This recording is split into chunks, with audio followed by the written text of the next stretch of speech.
At noon and happening now, Hawaii's Supreme Court is hearing arguments over insurance issues that are tying up a potential $4 billion settlement connected to the Maui wildfires. A settlement was announced last summer. However, insurance companies have held out, insisting that they should have the right to go after the defendants separately to recoup money paid out to policyholders. The policyholders not only lost their home and the economic expense associated with it, they lost their schools and their workplaces, their churches and places of worship. They lost their playgrounds and community centers. They lost 102 of their neighbors and close friends. They have been displaced and dispersed throughout other islands and the mainland. They lost the core of the fabric of their community. And they need every penny to restitch the fabric and bring the community back together. Our position is that the settling parties, the class action plaintiffs, the individual plaintiffs, they can settle for any amount they want. They can settle for the full $4.037 billion that they've announced. They can take every penny that is on offer and leave us to fight for whatever is left, hypothetically. What they can't do, and this is where we're drawing that line, is settle our claims as part of that deal. Now, if the state Supreme Court agrees that an insurance company can sue defendants directly, the plaintiffs would go back to the judge's courtroom to figure out trial dates for their lawsuits. If the justices rule the other way, the settlement could head towards finalization, putting in motion a process for doling out money. It's possible that whichever side loses will seek a review at the U.S. Supreme Court. Meanwhile, the rebuilding of Front Street in Lahaina is one step closer to becoming a reality. Maui County says there are more than 600 property owners waiting to rebuild Mauka of Front Street, but they have needed a special management area permit exemption. The governor and county have now agreed to waive this, clearing a major hurdle for businesses to start rebuilding faster. At a community meeting last night, county officials said it's a move to keep residents in the area.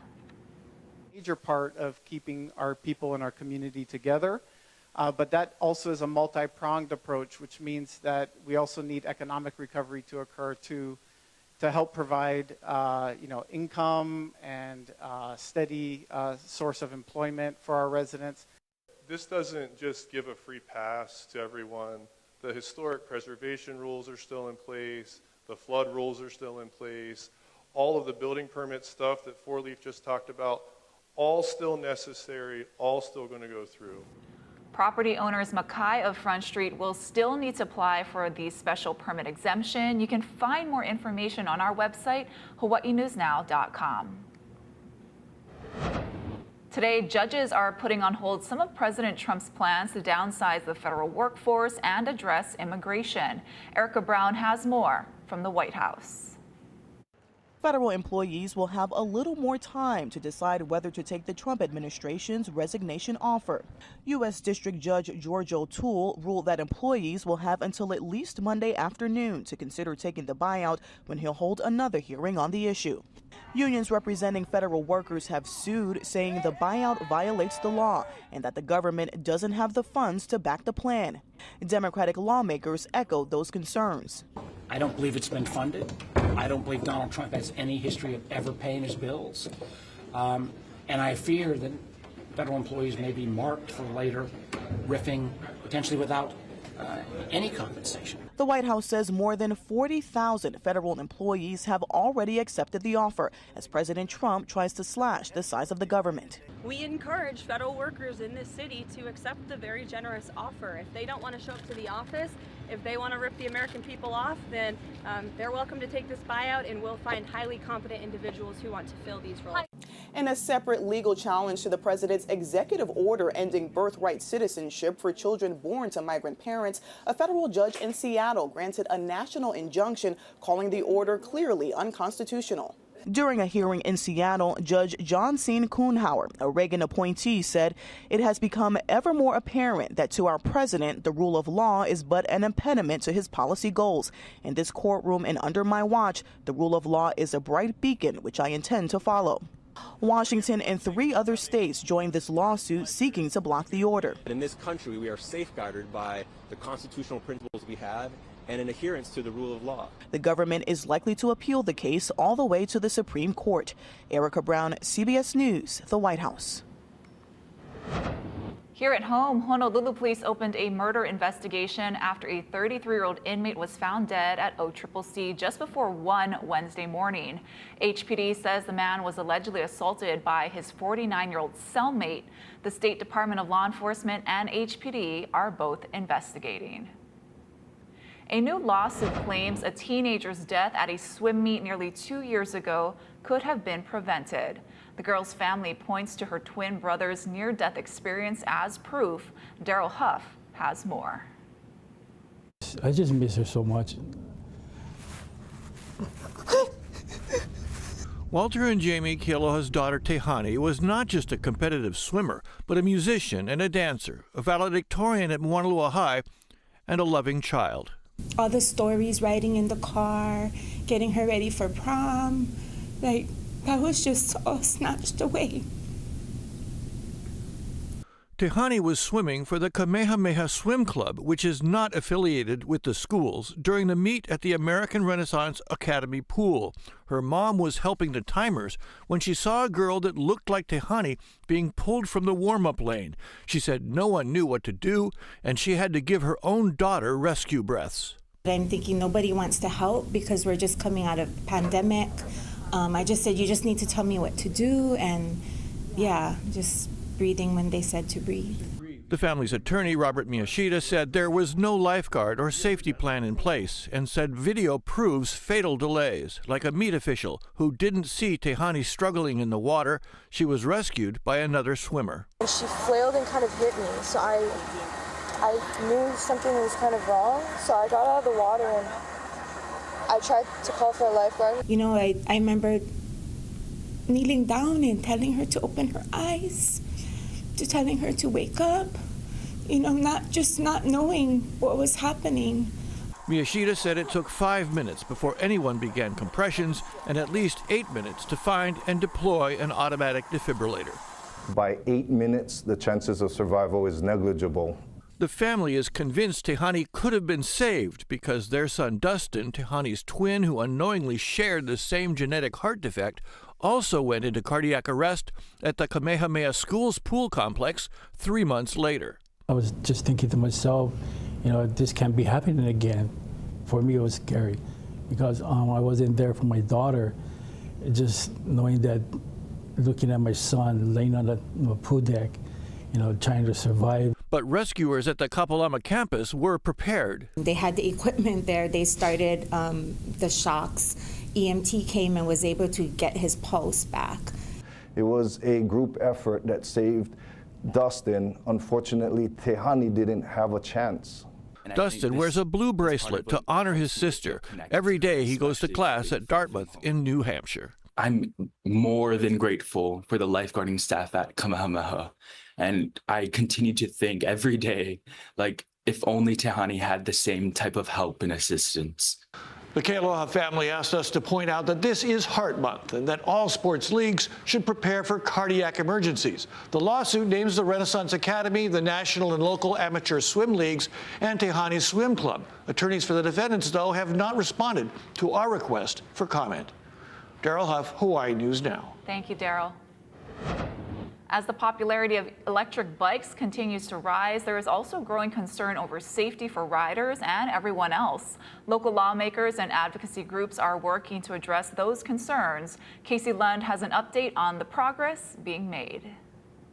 We're coming down the fancy new bike lane on King Street that goes in front of Honolulu Hale and Iolani Palace. This is a good step in the right direction, Eduardo Hernandez from Hawaii Bicycling League, to make Honolulu a more bike-friendly city, is it not? It's a great thing to be right in front of Honolulu Hale, Iolani Palace, to have a bike lane. It's fantastic.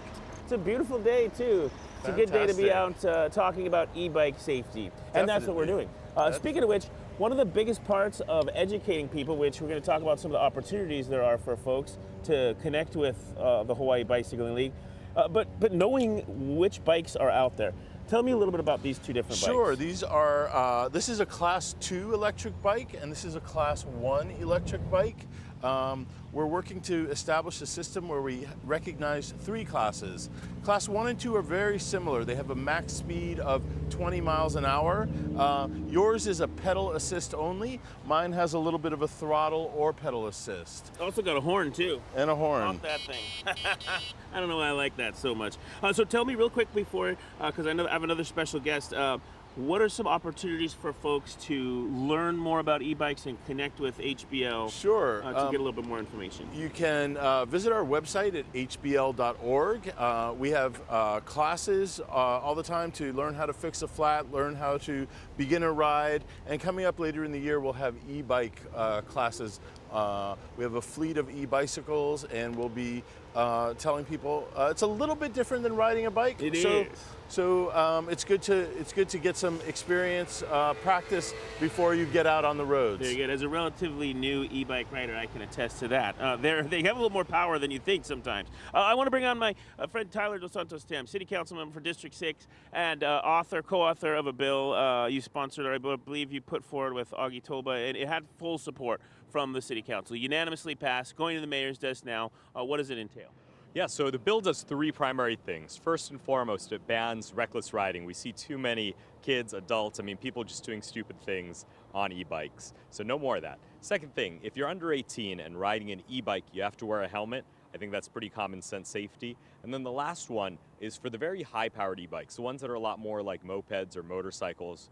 We prohibited them from riding on sidewalks and also in the bike lanes. If you're more like a moped, if you're more like a motorcycle, you need to be on the road with the other mopeds and motorcycles. And then back out here in front of Honolulu Hale, this bike lane is just, like I said, kind of a great step toward making Honolulu, because it's traditionally, in the 7 years I've lived here, it is difficult to kind of find safe routes. King Street was a great thoroughfare, but adding to this is always a good thing. Yeah, so this extends the King Street bike lane all the way to downtown, and that connects to the bike lanes on Alakea Street as well as on Hotel Street. So it's just a really convenient way for people to get downtown safely, away from the rest of the traffic on King Street.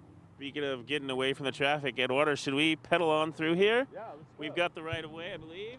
We'll send things back into the studio for now. Woo! Gotta giddy up and go.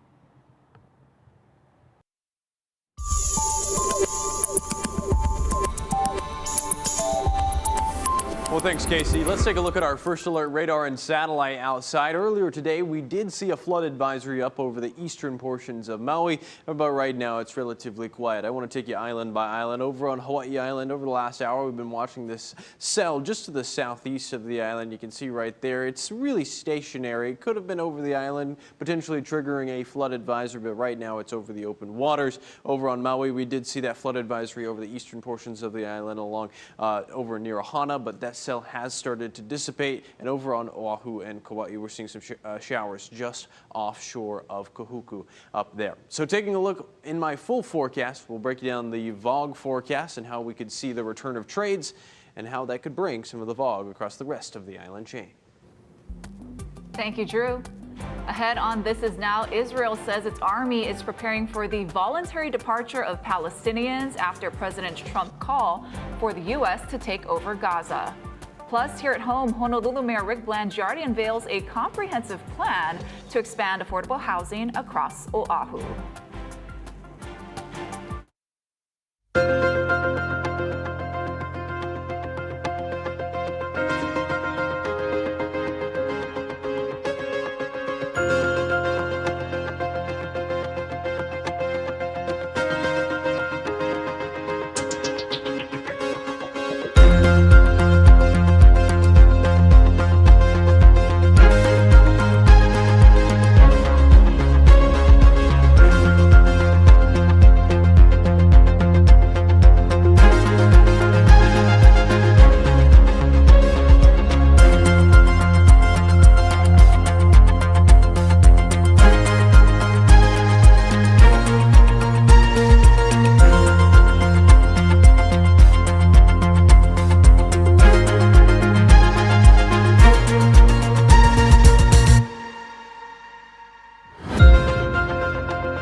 Honolulu's mayor unveiled what he called a strategic plan to expand affordable housing on Oahu in the next 3 years.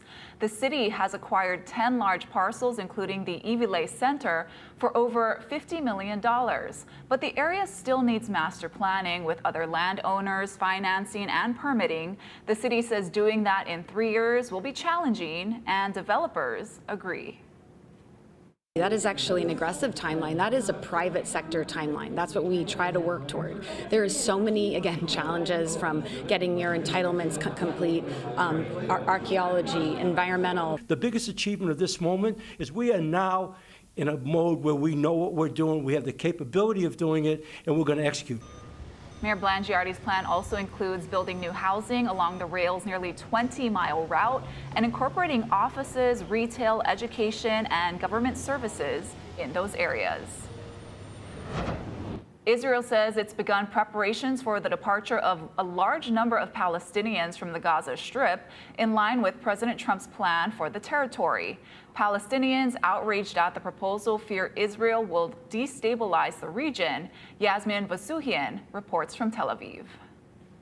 I think one of the most startling things of the last 48 hours is the conversation shifting away from the hostages and getting the hostages back into Israel and more towards corralling around, of course, Prime Minister Netanyahu and the idea that Palestinians could essentially leave Gaza after what we heard from the White House and President Trump standing beside Prime Minister Bibi Netanyahu. For a long time, the Prime Minister's power has been in question, and there was a sense that he was prolonging this war in order to remain in power. But now, after what it seems getting the backing of President Trump and the possibility of getting Palestinians out of Gaza, something the right wing of his government is very much in support of, they are now corralling more around the prime minister, and the conversation is moving away from getting those hostages out of Gaza in spite of max amount of pressure from the Family Forum here in Tel Aviv and in Israel overall, and getting those remaining 79 hostages out of Israel. With that all in mind, the question is, does this put the ceasefire deal, phase 1, phase 2, phase 3, the day after, in question? We'll learn more in the next couple of days, but certainly a lot in question here in Israel. Yasmin Vasugian, NBC News, Tel Aviv. And stick around. Coming up, I'll give you a quick look at our first alert VOG forecast. With the return of the trade winds this weekend, we could see some VOG move across the rest of the island chain.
First Alert Weather with Drew Davis. Well, happy Thursday, everybody. We're almost to Aloha Friday and the weekend. Let's talk about what we're expecting in our First Alert Weather headlines. We've got light winds and also some fog over on Hawaii Island. We'll break down that first in our fog forecast. Really, the weather's going to be relatively nice over the next couple of days. I do want to show you our First Alert fog forecast out there. Over the past couple of days, we've been seeing lighter winds, mostly out of the east and northeast. But as we're going into Friday, Saturday, and Sunday, we'll see the return of some trade winds out there. So we're actually going to be seeing a little bit more of that fog moving across the rest of the island chain. This is Thursday around 6 p.m. You see slight concentrations of sulfur dioxide moving across the rest of the state, but a bulk of it will be just to the west of Hawaii Island. Of course, as we're continuing to see fog and these off and on eruptions, make sure to check back with Hawaii News Now for the latest information. We'll have that exclusive fog forecast. Taking a look at our winds outside right now, overall easterly flow, kind of light across most of the state, but as you can take a look at our First Alert windcast as we're going forward, you see these get a little bit more breezy and a little bit more out of the east as we're going into Friday, between 10 to 15 miles per hour Friday afternoon. Similar stories we're going into Saturday afternoon as well. Just hour by hour, taking a look outside, south-southeasterly is around 13 miles per hour, 77 degrees, and expanding to south throughout the rest of this evening, we're in the green, seeing fair weather across town throughout into the late night or early morning hours of tomorrow, around 68, 69 degrees for a low temperature.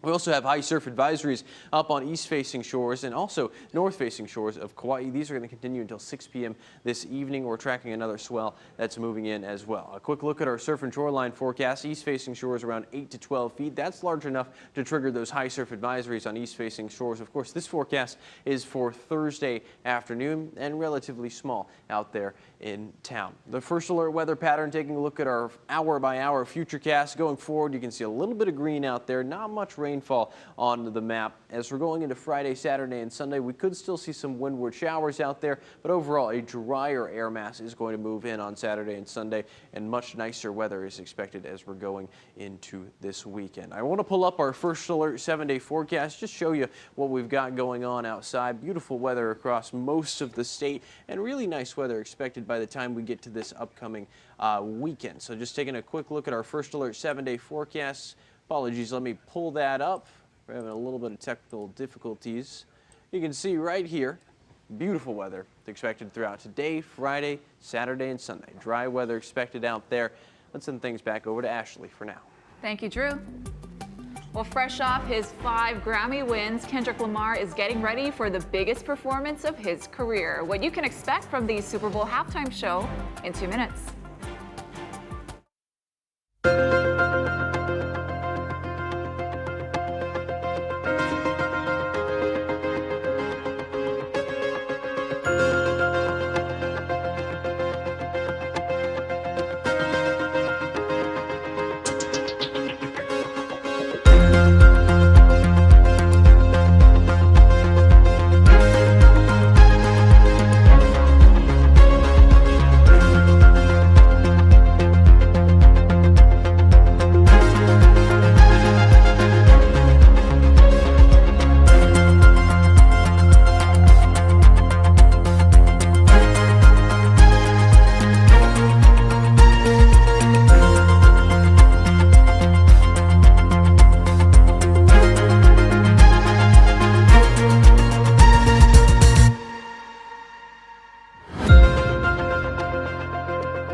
a beloved Super Bowl tradition here. Bye Guy, one of the Honolulu Zoo's Asian elephants, predicted the winner of the big game. The Philadelphia Eagles watermelon was chosen to beat the Kansas City Chiefs in the Super Bowl this Sunday.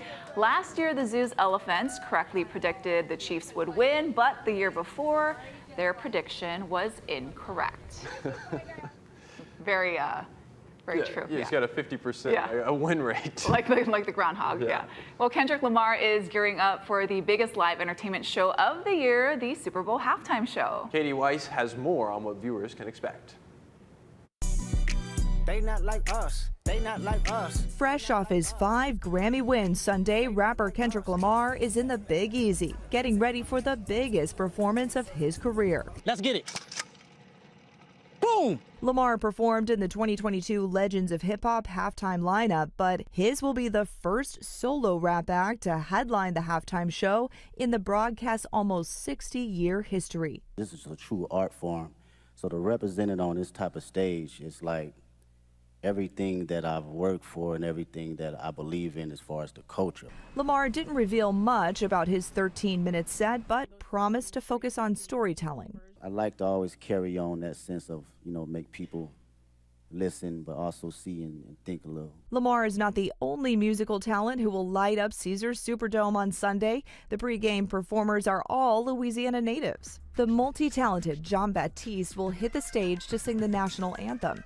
He says he'll be thinking about his late grandfather, who was among the first black men to integrate the U.S. Navy. I think about a lot of people in my life who have represented what I believe this song is about and should be about at its highest aspirational level. Contemporary Christian artists Lauren Daigle and Trombone Shorty are set to perform America the Beautiful, all before the big kickoff.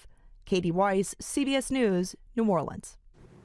Can't wait to see it. It's going to be a show. Yeah, I'm very excited for this one. I'm a big Kendrick Lamar fan. Yeah. So all right. Well, thanks for watching. This is Now Everyone. More news first at 4 right here on KHNL.